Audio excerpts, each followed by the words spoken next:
What do the controls on a compressor do and how do you use them? I'm Keith from No Label, No Producer, No Limits.com. Let's dive right in and find out.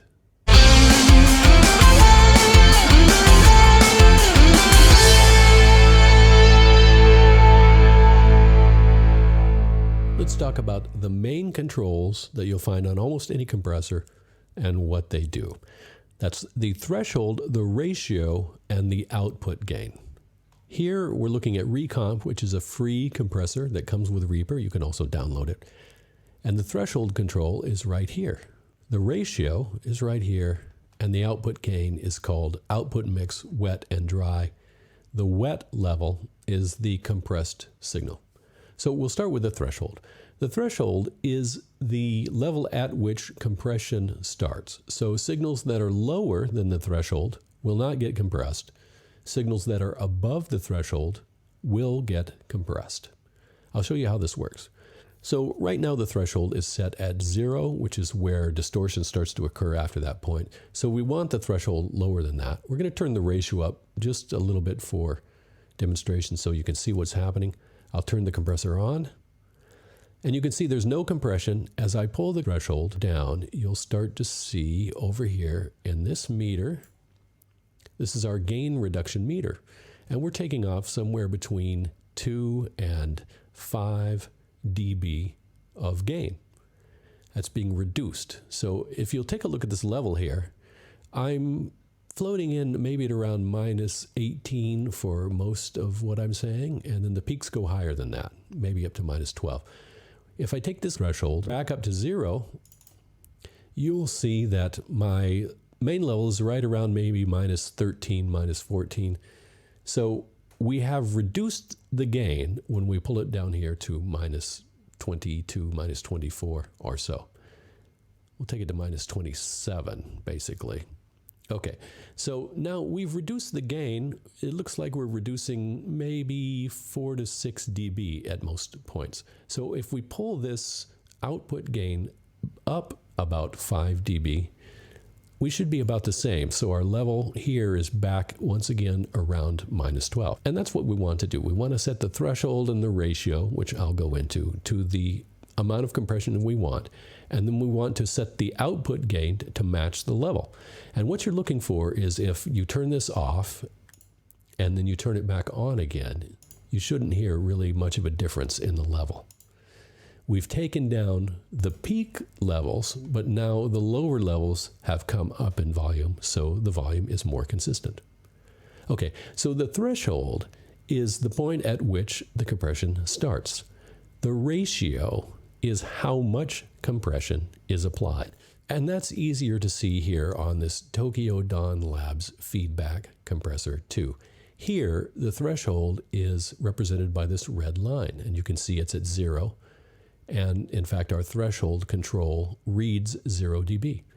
As I turn this up, the knob goes up and the threshold goes down. You can see the threshold going down. You can see what happens. Signals above the threshold are being reduced here. We can see a gain reduction meter. So we're at about a 2-to-1 ratio right now. That means for every 2 dB above the threshold at the input, the compressor only allows 1 dB out. If I scoot this up to 7-to-1, then the compressor only allows 1 dB out for every 7 dB above the threshold that come in. So more compression here. If I turn the ratio down again, less compression.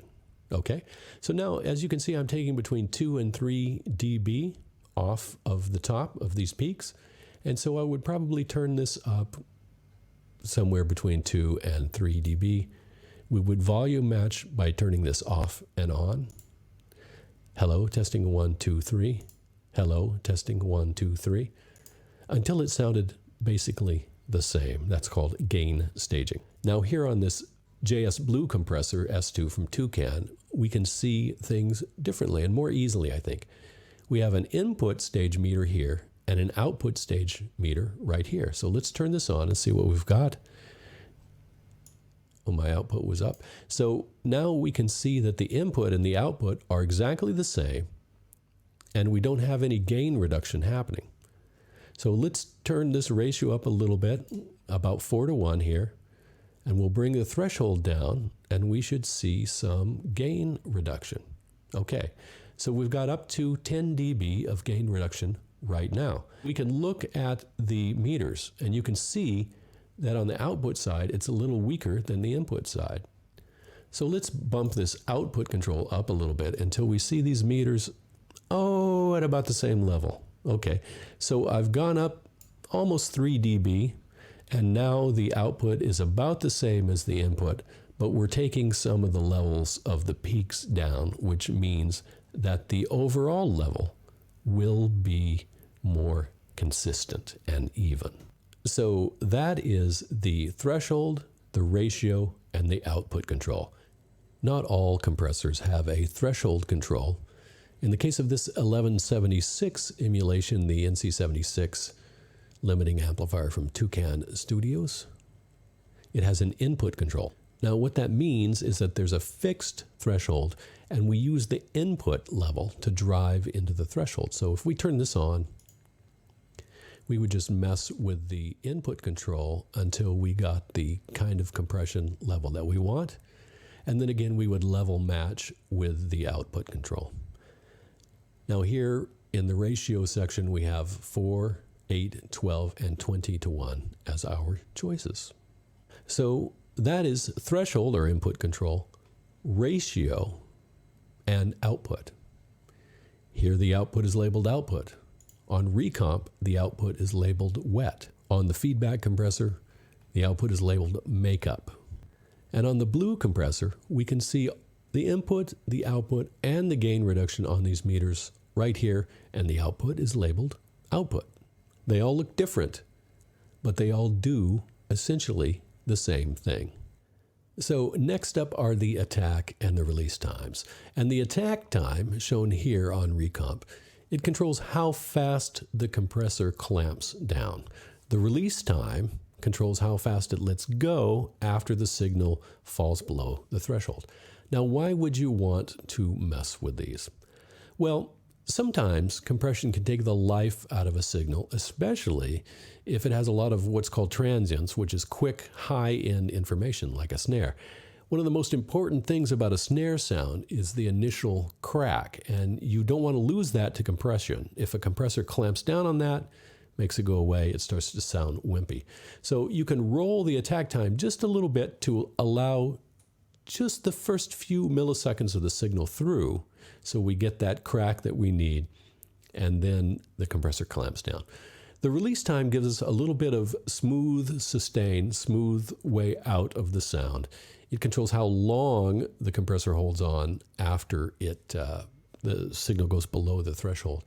And what we want to do is we want to shoot for a window here. If we're looking for more sustain, we want that release time to be long. However, we can't have the compressor still compressing when the next note hits.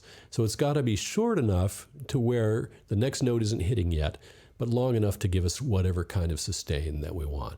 Let's take a look at that on a snare drum. So I have a snare track here, and let's see how to use compression on it. What I like to do when I'm setting things up is start with a fast attack and release time and a very high ratio, and just really dig the compressor in, and then roll back the attack time until I can hear those initial transients coming through that I want. So let's do that.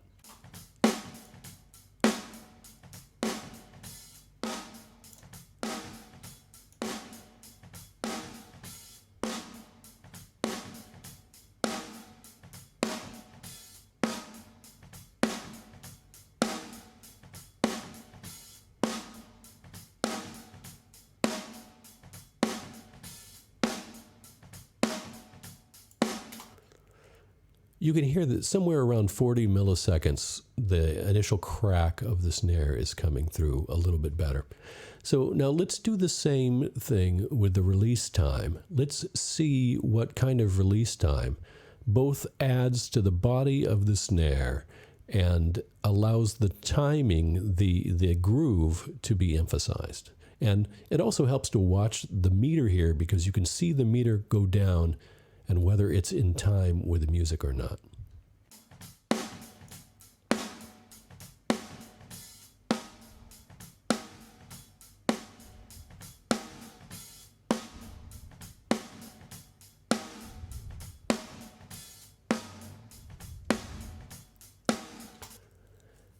Now, I like that. That seems to sort of just add to the groove. It's almost, you know, it's almost like a gated snare sound.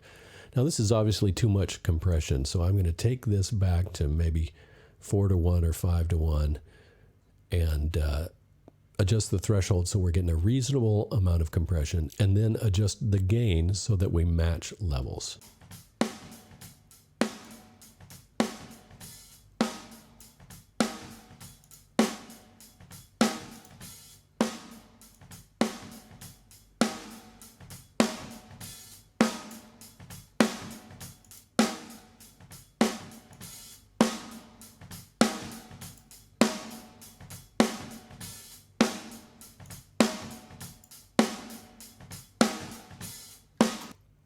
Okay, listen to a couple things. Listen to how slappy it is, how the body of the snare is, and whether we can still hear those initial transients or not, and the overall excitement level of the snare.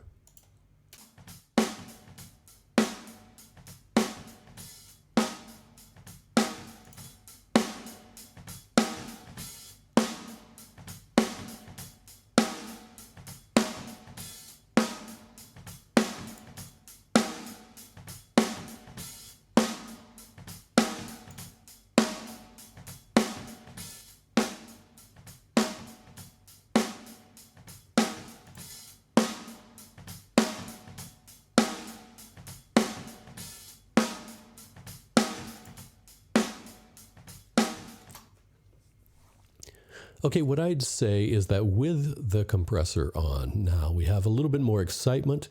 The body of the snare is better. It sounds slappier. However, I think we've taken a little bit of the sizzle of the top end off, so I'd be tempted to add an EQ back in to have that work. However, we've got the attack time rolled back far enough to keep from interfering with the initial transients, and the release seems to add to the musicality. So let's see, we've got a preset here called Rock Snare, and it says to aim for 4 dB of gain reduction. Let's compare that to what we have. You can see the attack time is similar, the release time is longer. Ratio, okay, let's put it in here and see how it works.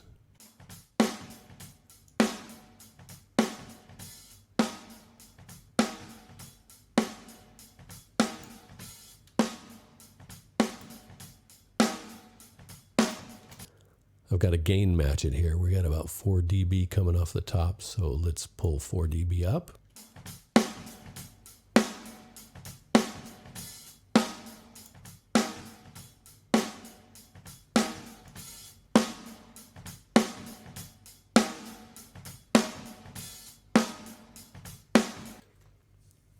I like that a little better than what we were doing. It's probably the longer release time that works.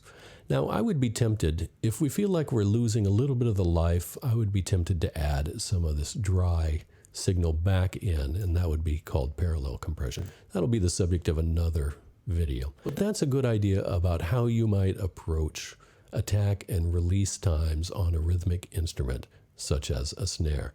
And anyway, once you understand the concepts, if you need more of the initial sound coming through, well then roll your attack back. If you need for that compressor to hold on longer, make a longer release time. It's pretty simple.